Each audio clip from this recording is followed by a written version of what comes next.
ഇന്ന് നമുക്ക് കിട്ടിയിരിക്കുന്നത് സ്മാർട്ട് വാച്ച് പ്രോബ് ഒരു ഇൻഡിക്കേറ്ററും ഇല്ല, ഒരു ആംബിയറും എടുക്കുന്നില്ല. അതിനർത്ഥം ഫുള്ളി ഡെഡ്. എന്തായാലും ഇതൊന്ന് ഓപ്പൺ ആക്കി ചെക്ക് ചെയ്ത് നോക്കാം. ചാർജറിന് കംപ്ലൈന്റ് വന്നപ്പോൾ 2 മാസത്തോളം ചാർജ് ചെയ്യാതെ യൂസ് ചെയ്തു. പുതിയ ചാർജർ വാങ്ങിയപ്പോൾ ഇപ്പോൾ ചാർജ് കയറുന്നില്ലെന്നാണ് കസ്റ്റമർ പറഞ്ഞത്. എന്തായാലും ഇതൊന്ന് ഓപ്പൺ ആക്കി ചെക്ക് ചെയ്ത് നോക്കാം. വാച്ചിന്റെ ഈ കാണുന്ന ഡിസ്പ്ലേ ആണ് റിമൂവ് ചെയ്യേണ്ടത്. ഇതൊരു ഗം ടൈപ്പ് വരുന്നത് കൊണ്ട് 100 ഡിഗ്രിയിൽ ഹീറ്റ് ചെയ്തതിനു ശേഷം ഈ ഒരു പോയിന്റിലേക്ക് ഇതേപോലെ ടിന്നർ അപ്ലൈ ചെയ്ത് പുഷർ ഉപയോഗിച്ച് ഇതേപോലെ വലിച്ചു കഴിഞ്ഞാൽ പെട്ടെന്ന് തന്നെ ഡിസ്പ്ലേ ഓപ്പൺ ആയി വരുന്നതാണ്. ഇനി ഇതേപോലെ ഈ ഗമ്മുകളെല്ലാം റിമൂവ് ചെയ്ത് ഡിസ്പ്ലേ കണക്ടർ റിമൂവ് ചെയ്താൽ ഡിസ്പ്ലേ നമുക്ക് സെപ്പറേറ്റ് ആയി കിട്ടുന്നതാണ്. ബാറ്ററി ബൾജ് ആവാത്തത് കൊണ്ട് ബാറ്ററിയുടെ കണ്ടീഷൻ ഓക്കെ ആണെന്ന് തോന്നുന്നു. കുറെ മാസങ്ങളോളം ചാർജ് ചെയ്യാത്തത് കൊണ്ട് ബാറ്ററിയിലെ വോൾട്ട് പറ്റ ഡൗൺ ആയിട്ടുണ്ടാകും. എന്തായാലും ബാറ്ററി ഇതേപോലെ റിമൂവ് ചെയ്ത് മൾട്ടിമീറ്റർ DC മോഡിൽ സെറ്റ് ആക്കിയതിനു ശേഷം വോൾട്ട് ചെക്ക് ചെയ്യുമ്പോൾ വോൾട്ട് ലോ ആയിട്ടാണ് കാണിക്കുന്നത്. ഇവിടെ പ്രത്യേകം ശ്രദ്ധിക്കേണ്ടത്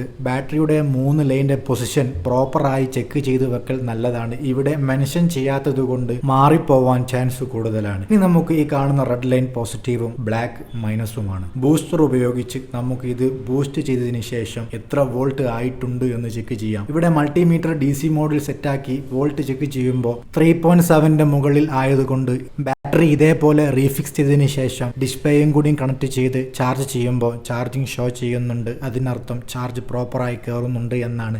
ആംബിയറും എടുക്കുന്നത് കൊണ്ട് ബാറ്ററിയിലേക്ക് പ്രോപ്പറായി ചാർജ് സേവ് ആവുന്നുമുണ്ട്. ഇനി നമുക്ക് ഇതേപോലെ ഗം ഉപയോഗിച്ച് റീഫിറ്റ് ചെയ്താൽ മാത്രം മതി.